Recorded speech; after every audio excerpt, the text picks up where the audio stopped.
Graça e paz, pessoal. Bom dia que o galo já cantou. Você está feliz com Cristo, a salvação para a vida eterna que há somente nele. Que bom. Seja muito bem-vindo ao canal. Todas as manhãs tem um devocional, uma reflexão aqui na palavra de Deus para abençoar o meu e o seu dia. Média 10, 12 minutinhos. Dá para assistir. Então fica comigo até o final. Durante o vídeo, curte, comenta e compartilha. Isso ajuda muito o YouTube a levar o vídeo mais adiante, dá mais relevância. Amém? Ontem nós começamos o capítulo 41 em Gênesis, falando a primeira parte ali de José, quando ele é lembrado pelo copeiro para interpretar o sonho de Faraó. E hoje nós continuamos no versículo 15 em diante. O Faraó disse a José: Tive um sonho que ninguém consegue interpretar, mas ouvi falar que você, ao ouvir um sonho, é capaz de interpretá-lo. Respondeu-lhe José: Isso não depende de mim, mas de Deus. Mas Deus dará ao faraó uma resposta favorável. Então o faraó contou o sonho a José. Sonhei que estava em pé à beira do Nilo quando saíram do rio 7 vacas belas e gordas que começaram a pastar entre os juncos. Depois saíram outras 7 raquíticas muito feias e magras. Nunca vi vacas tão feias em toda a terra do Egito. As vacas magras e feias comeram as 7 vacas gordas que tinham aparecido primeiro. Mesmo depois de havê-las comido, não parecia que o tivessem feito, pois continuavam tão magras como antes. Então acordei. Depois tive outro sonho, vi 7 espigas de cereal cheias e boas, que cresciam no mesmo pé. Depois delas brotaram outras 7, murchas e mirradas, ressequidas pelo vento leste. As espigas magras engoliram as 7 espigas boas. Contei isso aos magos, mas ninguém foi capaz de explicá-lo. O faraó teve um único sonho, disse-lhe José. Deus revelou ao faraó o que ele está para fazer. As 7 vacas boas são 7 anos, e as 7 espigas boas também são 7 anos. Trata-se de um único sonho. As 7 vacas magras e feias que surgiram depois das outras, e as 7 espigas mirradas, queimadas pelo vento leste, são 7 anos. Serão 7 anos de fome. É exatamente como eu disse ao faraó. Deus mostrou ao faraó aquilo que ele vai fazer. 7 anos de muita fartura estão para vir sobre toda a terra do Egito, mas depois virão 7 anos de fome. Então todo o tempo de fartura será esquecido, pois a fome arruinará a terra. A fome que virá depois será tão rigorosa que o tempo de fartura não será mais lembrado da terra. O sonho veio ao faraó 2 vezes, porque a questão já foi decidida por Deus, que se apressa em realizá-la. Procure agora o faraó, um homem criterioso e sábio, e ponha-o no comando da terra do Egito. O faraó também deve estabelecer supervisores para recolher 1/5 da colheita do Egito durante os 7 anos de fartura. Eles deverão recolher o que puderem nos anos bons que virão e fazer estoques de trigo que, sob o controle do faraó, serão armazenados nas cidades. Esse estoque servirá de reserva para os 7 anos de fome que virão sobre o Egito, para que a terra não seja arrasada pela fome. Amém. Deixa eu arrumar aqui que o Kalel bateu. Daqui uns dias ele vai ter que se apresentar aqui, né? Quase todo dia ele aparece ou com barulho ou batendo aqui no suporte do celular. Amém?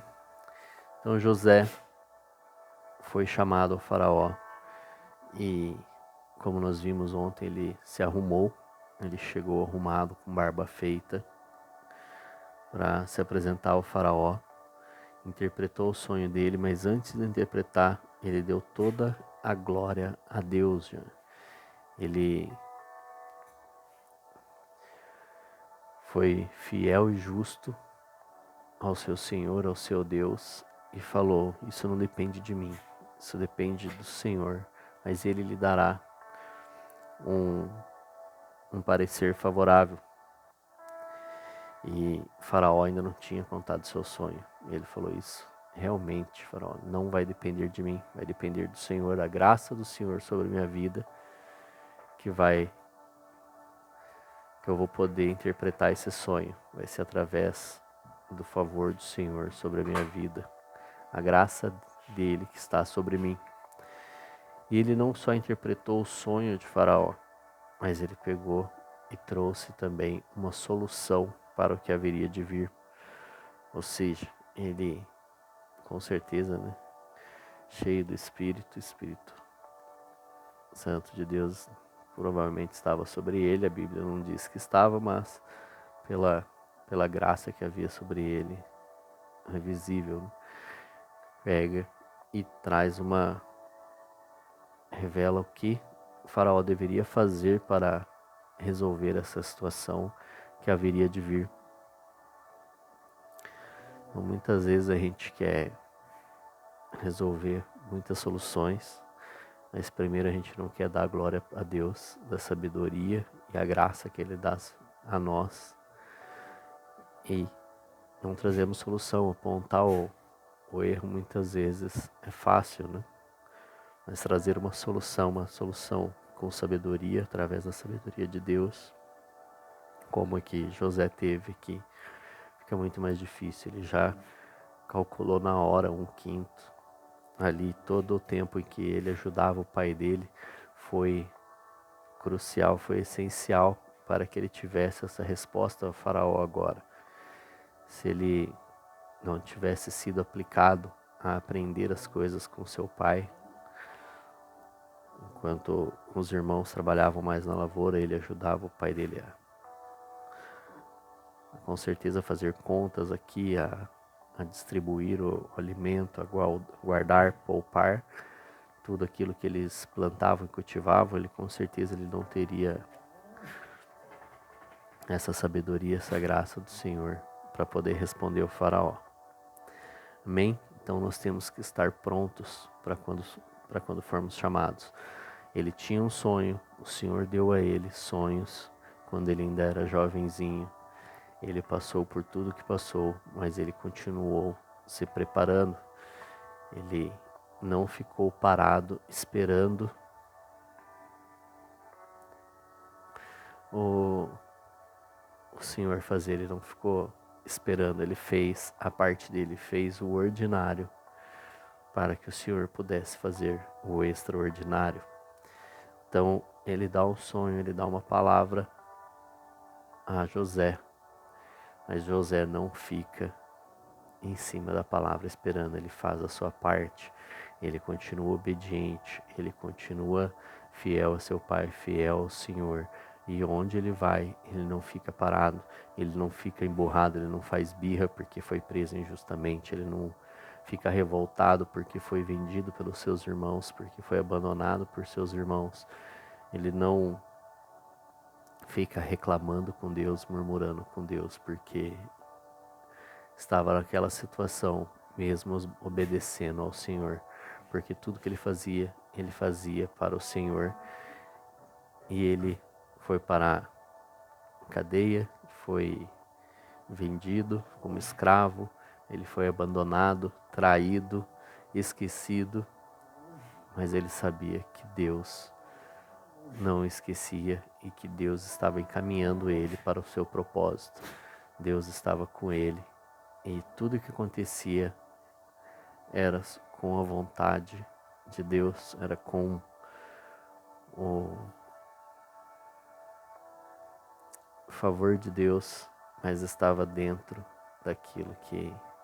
Eu tenho um amigo que logo vou contar o testemunho dele aqui, que ele tem vivido por esses dias. Teve um dos dias do devocional, inclusive, que eu estava mais emocionado com tudo isso que aconteceu.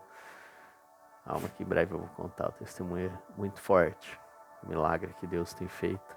E ele sempre fala assim: tudo está previsto. Para Deus nada é surpresa. E é exatamente isso. Lembrei dessa frase agora. E José sabia que nada surpreendia a Deus, nada que acontecia aqui era surpresa para o Senhor. Então, se estava acontecendo, tinha o aval do Senhor. Se ele não estava fazendo nada de errado, ele tinha o aval do Senhor.